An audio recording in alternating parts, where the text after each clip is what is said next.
Asalaamu calaykum waraxmatullaahi tacaala wabarakaatuh. Dhammaan tiimku waa idin islaamay meel walba adduunka ka joogtaan. Waxaa idin leeyahay habeen wanaagsan. Caawa casharkeenu qaadan doono ciwaankiisa waxaa la yidhaahdaa verbo essere oo loo yaqaano ficilka ahaanshaha ama luqadda Ingiliishka verbo essere waxaa loo yaqaanaa verb to be. Verbo oo ah ficilka essere oo ah ahaanshihi. Marka verbo essere wuxuu ka kooban yahay qaybtan halkan idinkaga muuqato. qaybtan kale oo English ahaan waa fasiraadi oo English ah. qaybtan kale waxaa ugu talagalnay fasiraadi oo Soomaali ah. Marka verbo essere wuxuu ka kooban yahay 6 qayb ama verb to be-gan. Waa qaybtan madowga iyo qaybtan guduudka la isku daray. Marka waa akhrineynaa waxaa idin leeyahay ka faa'iidayso wacan. Iyo soono anigu waxaan ahay. To say adigu waxaa tahay. Lui isagu wuxuu yahay ama lei ayadu waxay tahay. Noi siamo anagu waxaan nahay. Voi siete adinku waxaad tihiin. Loro sono ayagu waxay yihiin. Aad iyo aad markale waa ku celinaynaa. Iyo soono I am anigu waxaan ahay. To say you are adiga waxaad tahay. Lui he is asagu wuxuu yahay ama lei ayadu waxay tahay she is. Noi siamo we are anagu waxaan nahay. Noi anagu siamo waxaan nahay. We anagu are waxaan nahay. Voi siete adinku waxaad tihiin. You adinka are waxaad tihiin. Marka eraygan laba jeer oo soo noqonaa English ahaan you are marna waa singular marna waa plural. Inaa fahansantiin rajeynaa. Loro sono ayagu waxay yihiin. They ayagu are waxay yihiin. Marka qaybtan oo madowga ayadoo kaligeed intaas soo dhig haddana waxaa loo yaqaanaa pronomi personale ama English ahaan personal pronouns. waa qaybtan oo kaliya iyo aniga. To adiga. Lui oo lei isaga ama ayada. Noi anagu. Voi idinku. Loro ayagu. Marka waxaa rajeynaa inaa fahanteen. Halkan aan ku qornaynaa mar kale. Iyo soono anigu waxaan ahay. To say adiga ama adigu waxaad tahay. Lui isagu ama iyadu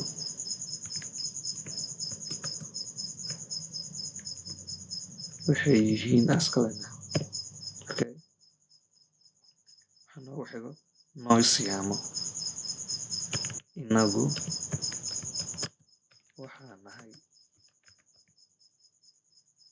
Voi siete idinku waxaad tihiin. Loro sono ayagu waxay yihiin.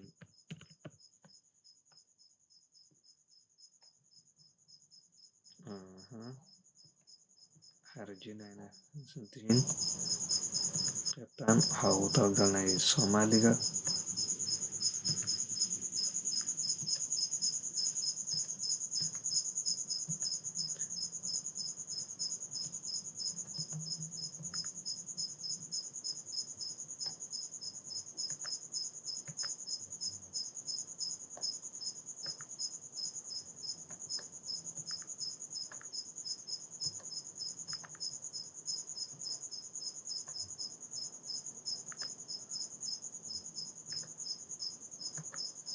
Marka waa noocan. Iyo soono anigu waxaan nahay. To say adigu waxaad tahay. Lui ama lei ayadu ama asagu waxay yihiin. Noi siamo anagu waxaan nahay. Voi siete adinku waxaad tihiin. Loro sono ayaguna waxay yihiin. Marka waxaa rajeynaa inaa fahanteen. Mar kale iyo soono anigu waxaan nahay. To say adigu waxaad tahay. Lui oo lei isagu ama ayadu waxay yihiin. Noi siamo anagu waxaan nahay. voi siete adinku waxaad tihiin loro sono ayagu waxay yihiin mararka qaar qofka marka luqada talyaaniga levelay ka leedahay a uno a due b uno b due saasoo kale ilaa iyo c uno ama g uno g due marka level kasii sareeyo xarfahan badanaa oo madowga way qariyaan sono mar haddaa dhahayd it means iyo sono adoo dhahdo kale ama iyo adoo isticmaashay say oo kale haddaa dhahdid say keligiisa oo erey kaleeta a kusii dhistid automatically qofka luqadii yahay muxuu fahmaa tuun inaad isticmaalasid oo qofka asaga inaad ka hadloosid ama adigu inaad ka hadloosid maanaa qof adhowsaa say pronto oo kale diyaar ma tahay qofka adhowsaa okay. lui oo ley badanaa kan waa laisku isticmaalaa ama waxaa jira erey kaleeto asagan loo yaqaano ayli ereygan haddaa isticmaashid waxay ka dhigan tahay lui ama ley inaad isticmaashid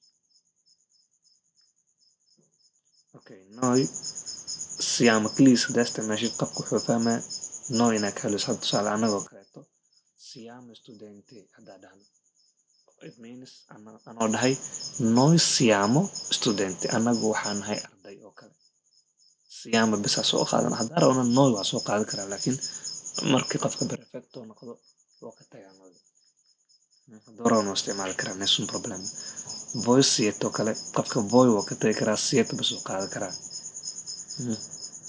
tusaale siete compagni adinka waxaa tihiin classmate oo kale siete compagni ama siete pronti diyaar ma tihiin oo kale okay loro sono ereygan sono laba jiro soo noqonaa marna they are waaye marna I am waaye sono marka intuu joogaa marna intuu joogaa marka qaabkaas ayaa loo isticmaalaa casharka ku xigo waxaa qaadan doonaa tusaalaha ka bixi doonaa mid walbo iyo hal tusaale ama laba tusaale ka bixinaynaa laba tusaale lui oo ley laba tusaale ka bixinaynaa noi siamo laba tusaale ka bixinaynaa voi siete sidoo kale laba tusaale ka bixinaynaa loro sono ayadana sidoo kale waxaa ka bixi doonaa laba tusaale midkan kaleetana waa iska fahansantiin saa rajeynayo pronoun personale waa qaybtan oo gooni loo soo qaaday waa magaceeda oo keliya tusaale I